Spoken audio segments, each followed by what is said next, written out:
E aí, samaritanas, mais um vídeo aqui no nosso canal e dando continuidade à nossa série Mulheres da Reforma.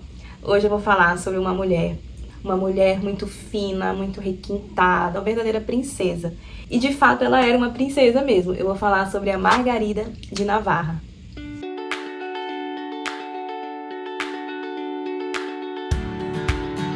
A Margarida, ela já veio de família nobre, de família real. Ela era princesa porque ela era irmã do rei Francisco I da França.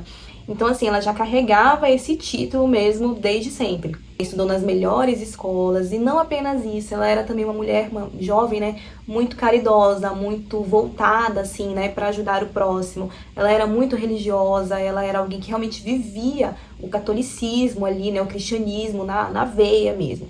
E por ser uma mulher muito estudiosa, muito curiosa, ela logo sentiu, né, interesse por ler ali as teses, as famosas teses de Martinho Lutero. E quando ela se deparou com tudo aquilo, né, que ela teve acesso a tudo aquilo, que ela pôde ler, que ela pôde tirar as próprias conclusões do que Lutero estava alertando, do que Lutero estava falando, ela concordou com tudo que ele estava dizendo.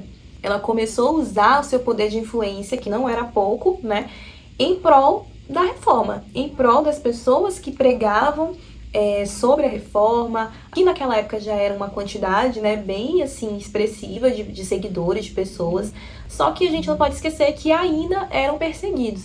Então, assim, nessa época da Margarida, se levantaram outros grandes nomes, né? Não somente ali Lutero, que deu início, mas a partir dele outros nomes, né, muito conhecidos, nomes muito importantes se levantaram também. E a Margarida estava vendo todo aquele cenário ali, ela acompanhava tudo isso, ela acompanhava os passos ali dos integrantes, né, ali da reforma, e ela queria muito viver tudo aquilo, e ela viveu. Ela passou a discordar, né, de forma assim pública mesmo, sabe, não mais velada, mas assim de forma bem explícita dos ensinos, né, dos principais ensinos da Igreja Católica. E assim, uma coisa que a gente precisa deixar registrado, né, algo muito importante, que a gente sempre tem que levar em conta quando vai se falar sobre reforma. Tanto Lutero quanto a Margarida, né, outros nomes aí que se levantaram, eles não queriam sair da Igreja Católica, eles não queriam acabar com a Igreja Católica. Pelo contrário, tanto é que o nome é reforma. Eles estavam alertando, eles estavam mostrando ali, olha, dá uma olhadinha nisso aqui, vamos rever isso, será que não é a hora da gente repensar nisso que a gente está fazendo? Será que a gente não está indo longe demais? Isso não era algo assim para dividir, porque muita gente pensa erroneamente hoje é que a reforma protestante veio para causar uma eterna divisão, e não é verdade. Só que as coisas foram caminhando para esse lado, porque houve uma resistência muito grande do outro lado, né, de se ouvir, de sentar mesmo, de ter um concílio, né, de ter um consenso. Houve ali, de fato, uma grande perseguição, e aí se levantaram outras pessoas, e a reforma protestante ela foi ganhando massa, foi ganhando força, e hoje a gente vive tudo isso, né. Não foram, assim, rebeldes, sabe, que se levantaram, foram pessoas que tiveram contato com a verdade e queriam abrir os olhos de todo mundo. Mas, infelizmente, as pessoas que tinham o poder na época não quiseram ouvir e, enfim. Então, a Margarida, ela queria continuar, né, na igreja, ela queria continuar fazendo as missões que ela fazia. Só que, enfim, ela passou a ser excluída por parte da igreja justamente por ser adepta aos ensinamentos de Lutero. E aí você pensa, poxa, então essa mulher, o que ela fez, né? Será que ela se calou? Será que ela realmente achou que era o fim e tudo mais? Não, pelo contrário, ali foi o início do grande ministério dela. A Margarida continuou com as suas ações ali solidárias, continuou a usar o seu poder de influência na época, só que agora, além de tudo, ela usava tudo isso para poder ajudar as pessoas, os líderes que foram se levantando durante a Reforma Protestante.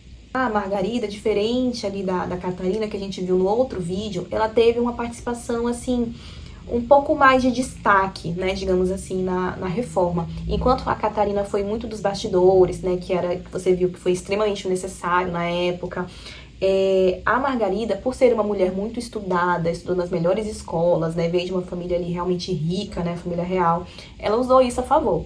Então, ela escreveu muita coisa, ela escreveu vários poemas, ela pegava, né, vários versículos, eram pregações ali em forma de poemas, e ela deixou esses escritos, sabe? Então, assim, foi uma mulher que usou ali do seu dom da escrita, da oratória, de tudo que ela aprendeu durante a sua juventude como princesa, né, nas melhores escolas, e ela usou isso em favor da reforma, em favor do reino. E o destaque assim maior da Margarida se deu quando ela se casou com o rei Henrique II, que foi justamente quando ela se tornou a Margarida de Navarra, né, ou Rainha de Navarra. Agora que ela era rainha, meu bem, a influência aumentou. Ela ajudou muito mais gente, ela propagou muito mais do que ela propagava quando ela era princesa.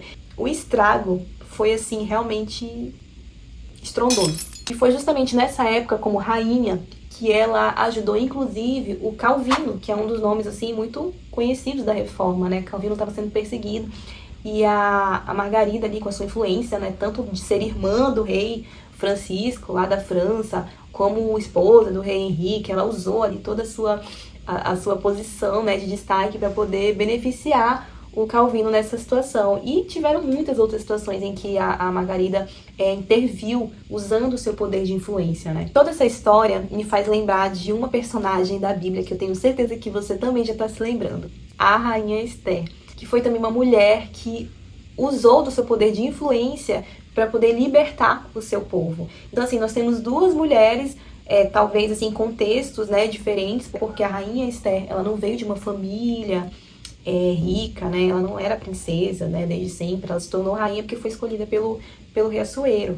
Mas a Margarida, ela sempre foi, né? Sempre ocupou essa posição. Só que assim, as duas estavam ali ocupando um lugar de destaque em um período muito crítico, onde Deus precisava, né, de pessoas que fossem exercer uma autoridade, uma influência, uma voz de influência naquele momento. E essas mulheres se levantaram para isso. E isso ministra muito ao meu coração, porque quantas vezes a gente não é colocada em lugares de destaque, né? Seja no ambiente corporativo, sei lá, em qualquer outro lugar que você possa imaginar. E a gente, às vezes, usa isso só para benefício próprio, né? Ah, mas isso aqui eu consegui por mérito meu, porque eu trabalhei, porque eu estudei, porque isso, porque aquilo. Só que para quem é cristão, sabe que tudo tem um propósito e tudo na sua vida precisa apontar para Jesus. O cargo que você ocupa de destaque na empresa que você trabalha, a influência que você tem numa rede social, por exemplo, tudo isso precisa apontar para um propósito, que é Cristo. E é exatamente isso que eu enxergo na vida da nossa personagem de hoje. A Margarida, ela usou todos os atributos que ela tinha, todos os benefícios que ela tinha, ela simplesmente direcionou, canalizou isso para o reino, ela canalizou isso para Cristo, que era o verdadeiro alvo dela, que era o verdadeiro propósito dela. Era uma mulher completamente apaixonada por obras, por caridade, por ajudar o próximo, e ela alinhou isso ao fato da Reforma Protestante, um período em que as pessoas estavam sendo perseguidas por falarem, por exporem a sua opinião de acordo com as escrituras, sabe? Mulheres que foram levantadas para para desempenhar determinado tipo de trabalho, seja nos bastidores, sendo esposa, sendo mãe, como você viu que foi com a Catarina, e agora que exercendo posições ali de liderança mesmo, né? Ou sendo princesa, ou sendo rainha.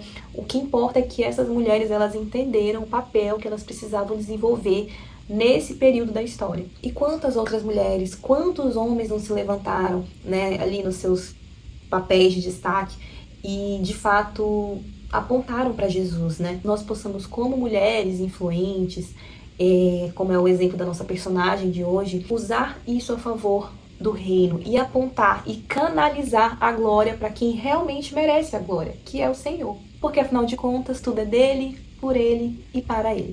Se você gostou desse vídeo, curte, comenta, compartilha, envia para quem você ama e continua por aqui para mais vídeos como esse. Semana que vem a gente vai dar continuidade à nossa série e eu vou trazer aqui outra mulher da Reforma Protestante para a gente poder conhecer e se inspirar cada vez mais. É isso, até a próxima, beijo!